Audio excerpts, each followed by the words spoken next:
Hi అండి. Hello! అందరికీ నమస్కారం. నేను మీ Manju. Welcome back to tasty home food.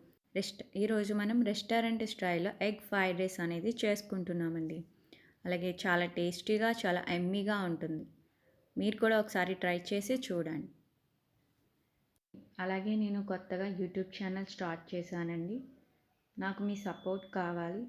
ఇలాగే ఎన్నో టేస్టీ హోమ్ ఫుడ్ ఛానల్‌లో రెసిపీస్ చేస్తాను. ప్లీజ్ సపోర్ట్ మీ.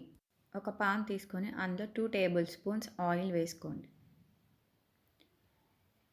అది హీట్ అయ్యి 4 ఎగ్స్ తీసుకొని దాంట్లో కొంచెం సాల్ట్ వేసి బీట్ చేయండి. అలాగే రైస్ క్వాంటిటీ ఎక్కువైతే ఎక్కువ ఎగ్స్ వేసుకోండి, లేదంటే తక్కువ 3 ఎగ్స్ వేసుకోండి. అందులో మీకు నచ్చితే మిరియాల పొడి కూడా వేసుకోవచ్చు, కాకపోతే నేను వేయలేదు. సో కొంచెం సాల్ట్ మాత్రం వేసుకోండి. ఇలా అయ్యాక ఈ ఎగ్ని తీసుకొని ఒక బౌల్లో తీసుకోండి. అలాగే పాన్ మళ్ళీ క్లీన్ చేసుకోండి. అలాగే మళ్ళీ కొంచెం ఆయిల్ వేసుకొని 4 టేబుల్ స్పూన్స్ ఆయిల్, అది కొంచెం హీట్ అవ్వాలి. ఆయిల్ హీట్ ఎక్కాక 10 వెల్లుల్లి రెమ్మల్ని చిన్న చిన్న ముక్కలుగా కోసుకొని వేసుకోండి. అలాగే కొంచెం సేపు ఆయిల్లో ఫ్రై చేయండి. దాని తర్వాత కొంచెం ఒక ఆనియన్ వేసుకోండి. ఆనియన్ కూడా కొంచెం ఫ్రై అయ్యాక పచ్చిమిర్చి వేసుకోండి. చిన్న చిన్న ముక్కలుగా కోసుకొని ఫ్రై చేసుకోండి. అలాగే క్యాబేజీ ముక్కల్ని కూడా ఫ్రై చేయండి. అలాగే కొంచెం క్యారెట్ ముక్కల్ని కూడా తీసుకొని చిన్న చిన్న ముక్కలుగా కోసుకొని ఫ్రై చేసుకోండి. అలాగే కొంచెం క్యాప్సికమ్ ముక్కలు తీసుకొని కొంచెం సేపు ఫ్రై చేయండి. అలాగే కొంచెం లిటిల్ బిట్ సాల్ట్ ఫ్రై చేయండి. అలాగే నేను కుక్ చేసిన రైస్ని తీసుకున్నాను.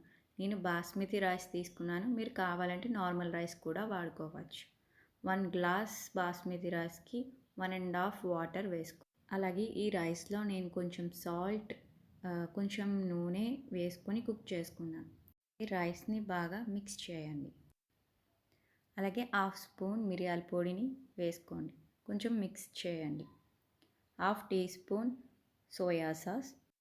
మీ దగ్గర చిల్లీ సాస్ ఉంటే 1 టేబుల్ స్పూన్ చిల్లీ సాస్ వేయండి. అలాగే 1/2 టీ స్పూన్ వెనిగర్ వేసి మిక్స్ చేయండి. బాగా మిక్స్ చేశాక కొంచెం కారం పొడి మీకు నచ్చితే వేసుకోండి, లేకపోతే లేదు. అలాగే కొంచెం సాల్ట్ ఆల్రెడీ రైస్ కుక్ చేసుకున్నప్పుడు వేసుకున్నాం కదా, అడ్జస్ట్ చేసుకొని వేసుకోండి. అలాగే మనం ముందుగా మిక్స్ చేసుకున్న ఎగ్ మిక్చర్ను కూడా అందులో వేసుకొని బాగా మిక్స్ చేసి లాస్ట్లో కొత్తిమీరను కొంచెం వేసుకోండి. సో మన ఎగ్ ఫ్రైడ్ రైస్ రెడీ.